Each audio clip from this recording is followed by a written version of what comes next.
Hey everyone! For those that prefer a much shorter version of my challenges instead of longer playthroughs or haven't watched a full playthrough yet, then you came to the right place. In this challenge, it started off of having a team of a certain type. I picked the grass and bug combo since they have a lot of weaknesses, and it turns out there was only one Pokemon that had that type combo, so now it is a Wormadam only run in Pokemon Brilliant Diamond. The rules are simple. I can only use Wormadam. I can only use one item in battle, but I'm not going to take this so strictly yet as it's still early in doing these challenges. Taking a look at Wormadam's stats, I see that our speed is not very good. Both our defense and special defense are good, and our special attack is what we should be focusing on for dealing damage. Looking at our moveset, we have some decent stab moves with Bug Buzz, Razor Leaf, and Infestation for the cheese. We can even learn Psychic to help with any fighting and poison types we come across. Quiver Dance will help as that will increase our special defense, special attack, and speed all at once. Looking at the TM moves, Giga Drain for healing, Double Team for the cheese, Shadow Ball for the Psychic and Ghost Pokemon. We will have to come across an Energy Ball, but unfortunately, we don't get that until post-game. I believe I can win, but I'm thinking I'm going to be about level 80 before I become the next Sinnoh champion. As we begin our adventure, we find ourselves a briefcase with 3 Pokeballs inside. I picked Turtwig as my starter since that will give our rival Chimchar, making him super effective to our Wormadam. Afterwards, our Turtwig magically turns into a Burmy. After receiving Burmy, it comes to my attention that it can only know Protect until level 10 when it learns Tackle. My best option here is to capture Pokemon to gain the experience needed to level up. We enter Jubilife City where Lucas was waiting for us to let us know that we can gain valuable knowledge at the Pokemon School. At the school, we found Barry and remember that we had a package for him from his mom.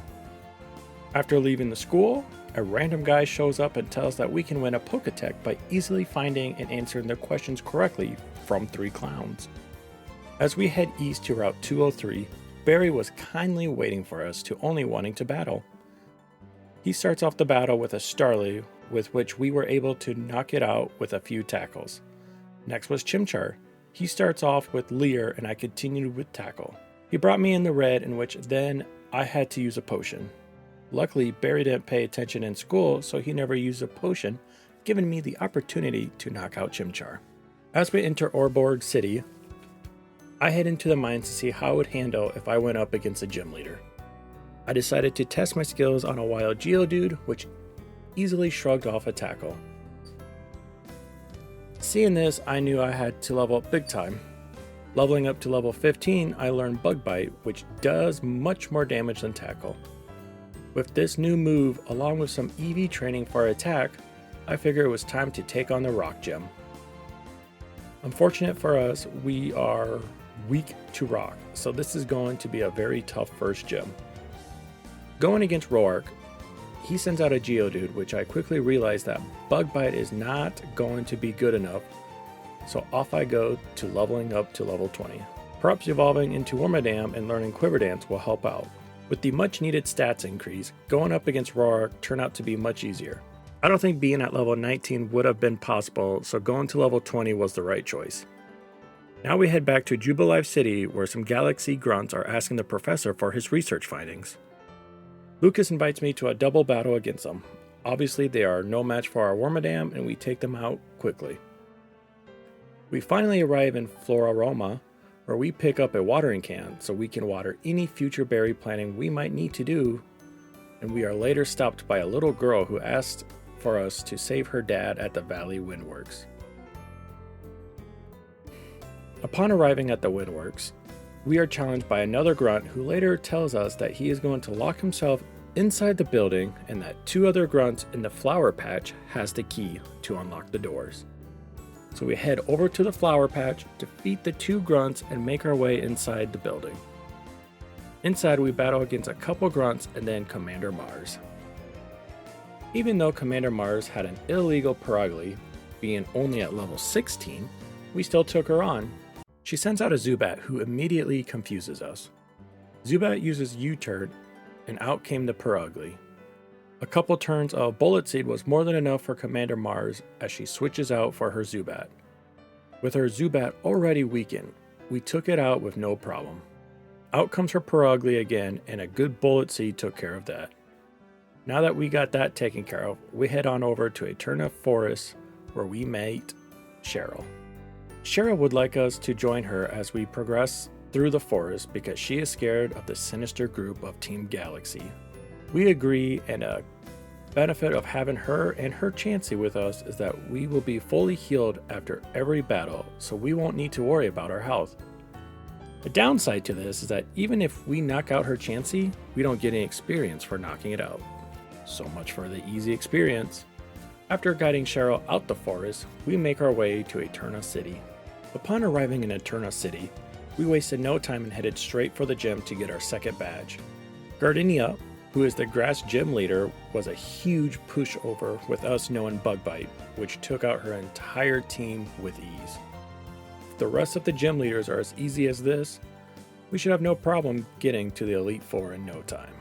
We headed north of town where we met Cynthia, who gave us Cut, so now we can cut down some trees. We immediately use it to get inside the Team Galactic building where Commander Jupiter was waiting for us on the top floor. Now going through the building was a complete breeze, but my goodness.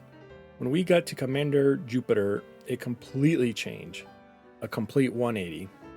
With only having a sad Zubat and yet another illegal evolved Pokemon, Skuntank, which knows Flamethrower that can easily take me out, she was an absolute wall preventing us to be able to move forward. After multiple attempts with multiple strategic plans, I ended up leveling up to level 30, and with a little luck of not getting burned, we were able to defeat Jupiter. It turns out that the bike owner was inside and he told us to come to his shop for a surprise. Obviously, he wanted to give us a bike for free for his thanks, and we headed south to leave.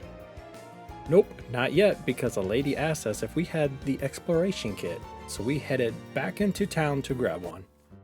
After learning how to use it, we reattempted to head south and left Eterna City. We traveled through Mount Coronet where we met Cyrus.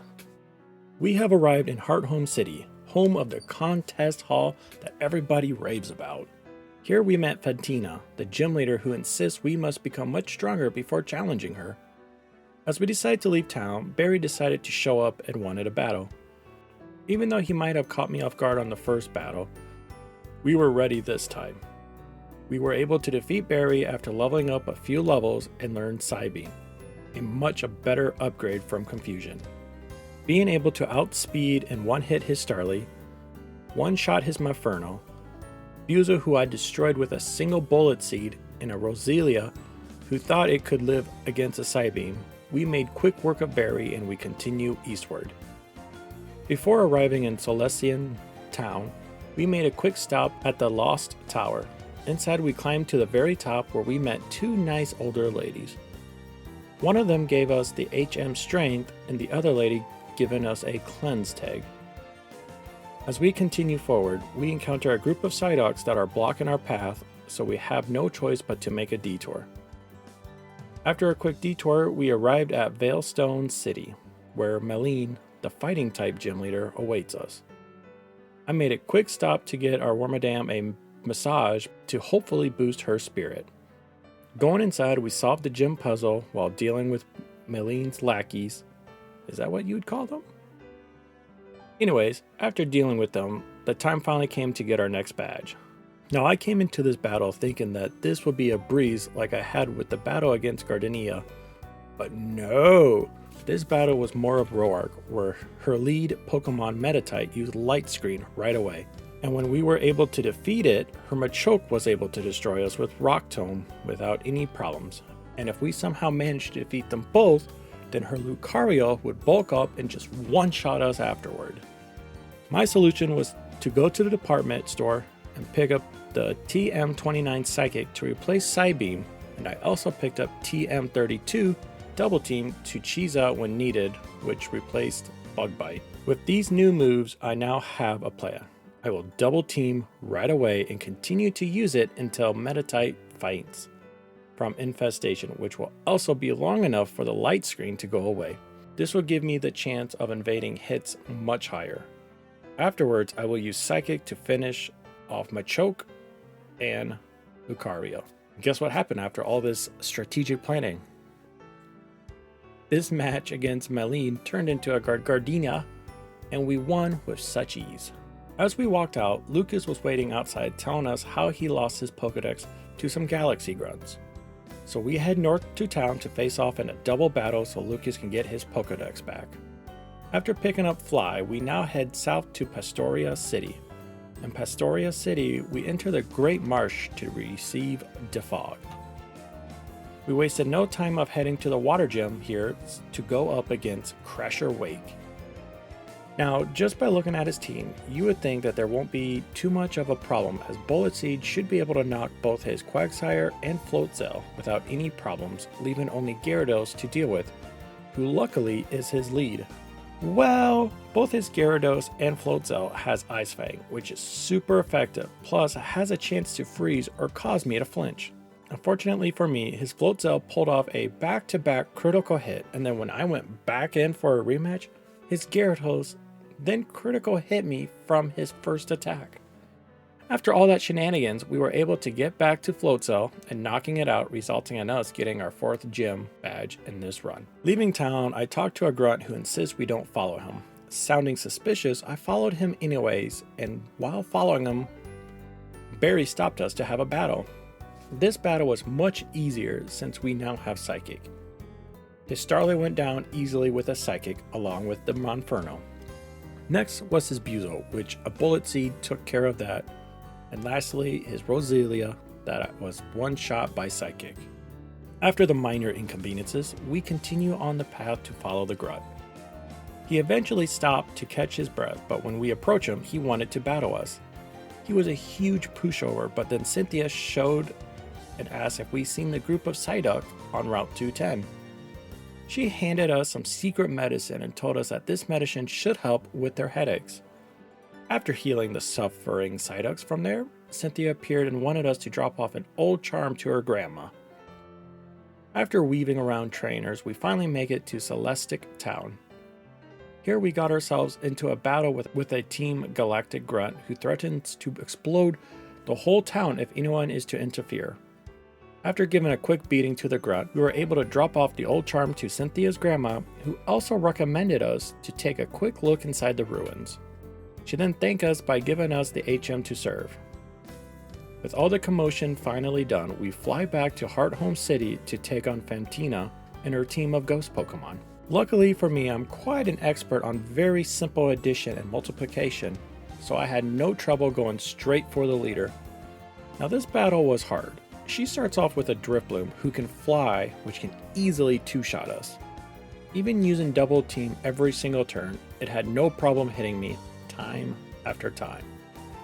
It ended up with me training from level 41 all the way to level 50 and teaching Wormadam Shadow Ball.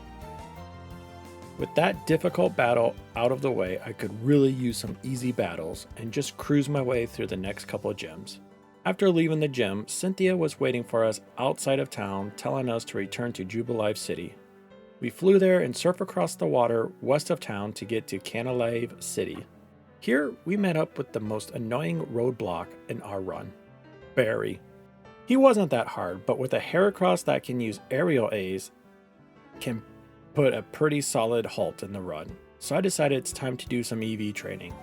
Since the EV training of my attack so I could defeat Roark is no longer needed, I took the time to raise my special attack so I could start dealing more damage to hopefully knock out Pokemon in 1 or 2 shots. I got a new move to replace Leaf Storm, which is Giga Drain, so now I can keep my health up when needed. Eventually, after leveling up to level 53, we were finally able to take out Barry's team and head for the gym. So the Steel Gym is next, and this gym has always confused me along with others. It's focused on Steel, but they mostly use Onix and Steelix. Even though an argument could be made that non-Steel type Pokemon know Steel type moves, but for me, I'm not a huge fan of it too much. The gym leader here, Byron, turned out to be the father of Roark, and unlike with the battle with his son, Byron went down easily thanks to Shadow Ball. Afterward, Barry insists that we follow him to the library where the professor and Lucas are waiting. Here it is explained that he wants each of us to go to the 3 lakes and collect some light of how the process of Pokemon evolution works. To me, it sounds like he wants free labor so he doesn't have to do it. So I flew back to Pastoria City to relearn Quiver Dance and getting rid of Shadow Ball. Then I headed north from there to Lake Valor, where Commander Saturn awaits us. Saturn went down real easily. Saturn starts off with Kadabra, in which I took the opportunity to knock it out with Bug Buzz. Next was Bronzor that I saw no threat with, so I set myself up with 2 Quiver Dances, and then a good Bug Buzz took it out. Toxicroak came out, and a Psychic made fast work of it.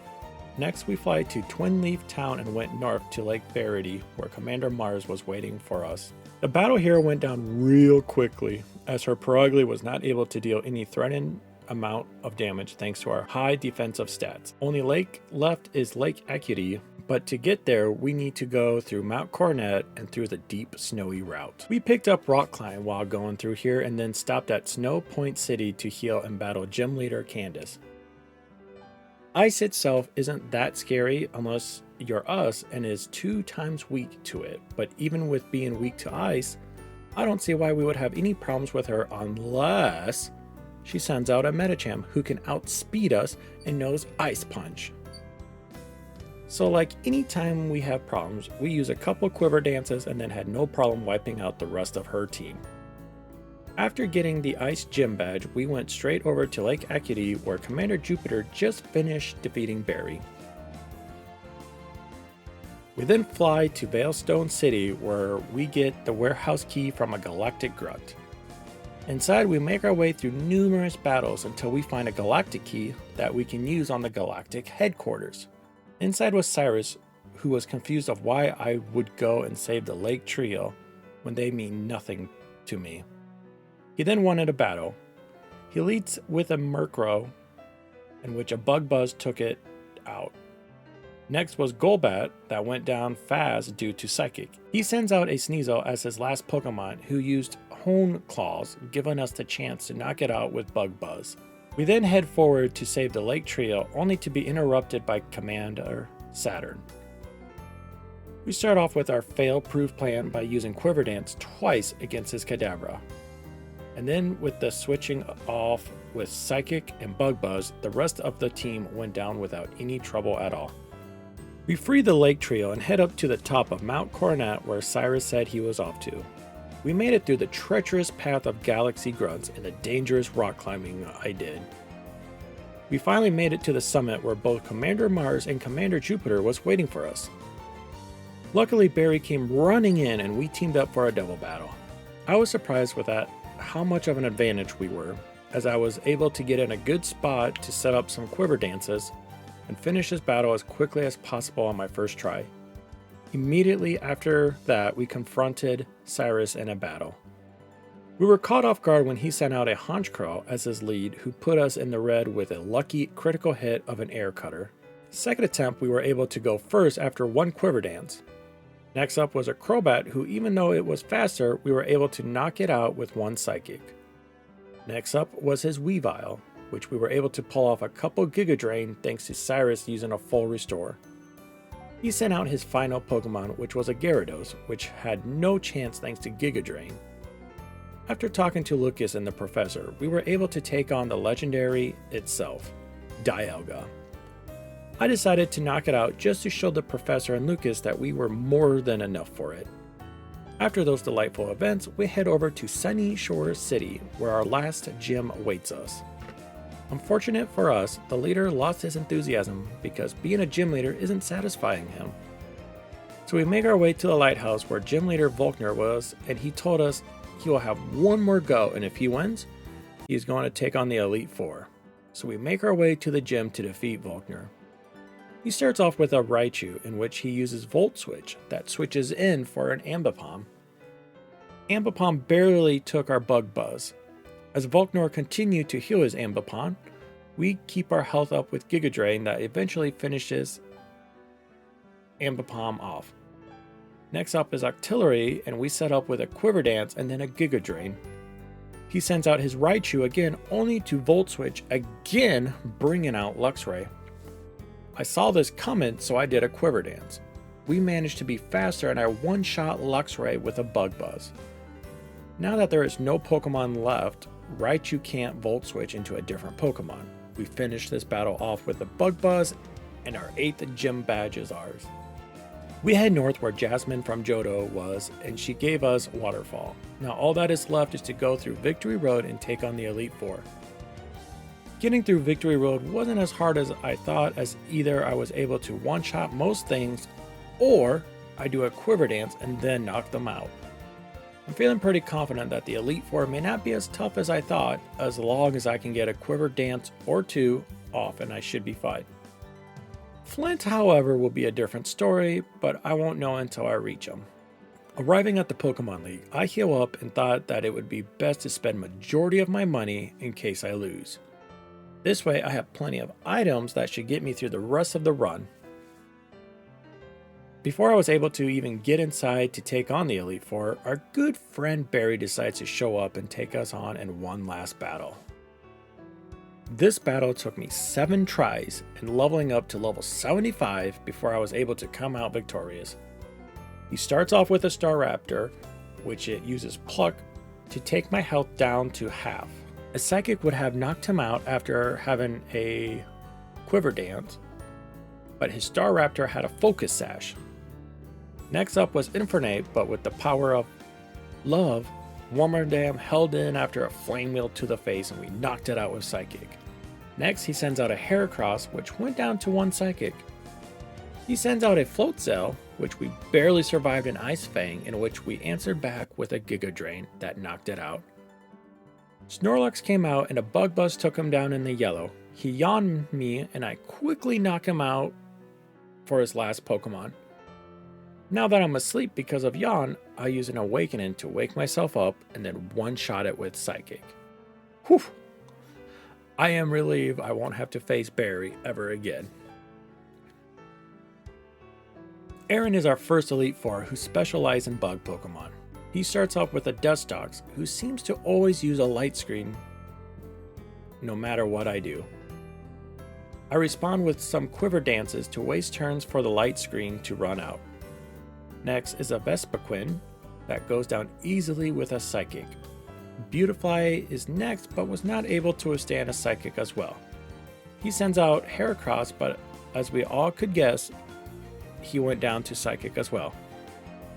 His ace Drapion was also one-shot by Bug Buzz, leaving us to move forward to the next Elite Four member. Second is Bertha, who starts off with a Quagsire, who is no match for a Giga Drain. Next was a Sudowoodo, who also couldn't handle a Giga Drain. The Giga Drain took out the Whiscash easily, and for her Golem, would have been fainted just as quickly, but has the ability Sturdy. Lastly was her Hippowdon, who actually managed to live against a Giga Drain, but was knocked out next turn. Flint is next, and my goodness did it took a ridiculous amount of tries before I was able to be high enough level to get past his Rapidash. I ended up being level 91 before I was able to get past it. First up was his Rapidash, of course. I needed 2 Quiver Dances, then heal.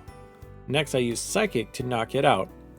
He sends out a Lopunny, which stood no chance against a Giga Drain that got me back to full health. Steelix was next, and another Giga Drain took care of that. Our old friend Drifblim was next, and a Psychic knocked it out easily. Last was his Infernape. If it wasn't for its Focus Sash, I would have been able to one-shot it. Infernape responds back with a Fire Punch that came close to knocking me out. Flint uselessly healed his Pokemon, but now that his Focus Sash was gone, I was able to knock it out for good. Second to last is Lucian, the Psychic member. Lucian sends out a Mr. Mime who uses a Light Screen as I predicted. I take this time to Quiver Dance until the Light Screen goes away and then start to plow my way through. Mr. Mime went down with a Bug Buzz. Next up was his Metachan, who fell to a Bug Buzz as well, along with the Alakazam, Girafarig, and Bronzong. That was easy, but now is the time for the one trainer we all know too well, Cynthia. I use an elixir to regain all my PP before going into battle. She sends out her Spirit Tome. I begin with Quiver Dance, and then she uses Dark Pulse, which did not do much damage. I see this as a great opportunity to stack up to the max with Quiver Dances, and then use Bug Buzz, which one-shot it. Next, she sends out Roserade, who clearly stood no chance against a Psychic. She sends out a Gastrodon, which I saw as free healing along with her Milotic. Lucario came out next and a Psychic destroyed. Now is her ace, Garchomp. I had no idea how this was going to go. I surprisingly outsped her Garchomp and then one-shot it with Bug Buzz. And with that, I became the next champion with only using a Wormadam. Even though during the run I got upset because of mostly Barry and Flint, I did find myself enjoying using only Wormadam. I was not expecting to be at level 91 though, but maybe with a better nature and stats I could have done it at a lower level. If this challenge made you want to try it for yourself, go do it and let me know how your run went. Were you able to do it at a lower level? Perhaps you had a better moveset that worked well. Whatever it was, if you enjoyed this run, be sure to check out my other videos I have done. Don't forget to subscribe if you enjoy this video so you don't miss out on any videos that come out. See ya!